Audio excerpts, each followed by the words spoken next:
सांगली, मिरज आणि कुपवाड महापालिकेच्या 78 जागांसाठी आरक्षण सोडत मंगळवारी पार पडली। महापालिकेचे आयुक्त सत्यम गांधी यांनी हे आरक्षण सोडत मिरजेतील बालगंधर्व नाट्यगृहात जाहीर केले। सांगली महापालिकेत 78 जागा असून यापैकी 39 जागा या महिलांसाठी राखीव ठेवण्यात आल्या आहेत। महापालिकेच्या 78 जागांपैकी 45 जागा सर्वसाधारण गटासाठी, अनुसूचित जातीसाठी 11, अनुसूचित जमातीसाठी 1 आणि नागरिकांच्या मागास प्रवर्गासाठी 21 जागांचे आरक्षण जाहीर करण्यात आले आहे। सांगली, मिरज आणि कुपवाड महापालिकेत गेल्या 2.5 वर्षापासून प्रशासक आहे। महापालिकेच्या निवडणुका जाहीर झाल्यापासून सर्वच राजकीय पक्षांचे लक्ष हे आरक्षण सोडत इकडे लागून राहिले होते। जाहीर झालेल्या आरक्षणामुळे अनेक दिग्गज नेत्यांना याचा फटका बसणार आहे। त्यामुळे इच्छुक व विद्यमान माजी नगरसेवकांच्या भूमिकेकडे आता लक्ष लागून राहिले आहे।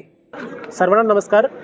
सांगली, मिरज, कुपवाड शहर महानगरपालिकाचं आरक्षणचे सोडत आज विहित पद्धतीने पार पाडली आहे। याच्यामध्ये आरक्षणचे सोडत निश्चित करताना सर्वांना जे काही चुनाव आयोगाचे नियम आहे त्यांची पालन आम्ही केलेलं आहे।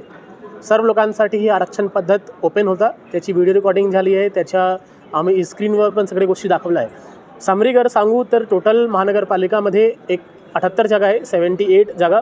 त्याच्यापैकी अनुसूचित जातीसाठी 11 जागा रिझर्व ठेवण्यात आलेली आहे, आरक्षित ठेवण्यात आलेली आहे आणि त्याच्यापैकी 6 जागा त्या प्रवर्गातील म्हणजे अनुसूचित जातीच्या महिलांसाठी आरक्षित ठेवण्यात आलेली आहे। अनुसूचित जमातीसाठी 1 जागा ह्यावेळी आरक्षित ठेवण्यात आलेली आहे, पण ह्यावेळी अनुसूचित जमातीची महिलासाठी कुठलीही जागा आरक्षित नाही आहे।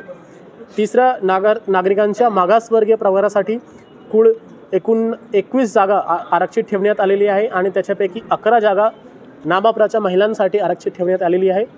त्याच्यासोबतच सर्वसाधारण एकूण 45 जागा ओपन आहे आणि त्याच्यापैकी 22 जागा ओपन महिलांसाठी आरक्षित ठेवण्यात आलेली आहे।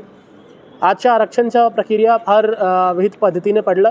जे काही नागरिकांचा प्रश्न होता ते पण आम्ही ऑन द स्पॉट सॉल्व्ह केलं।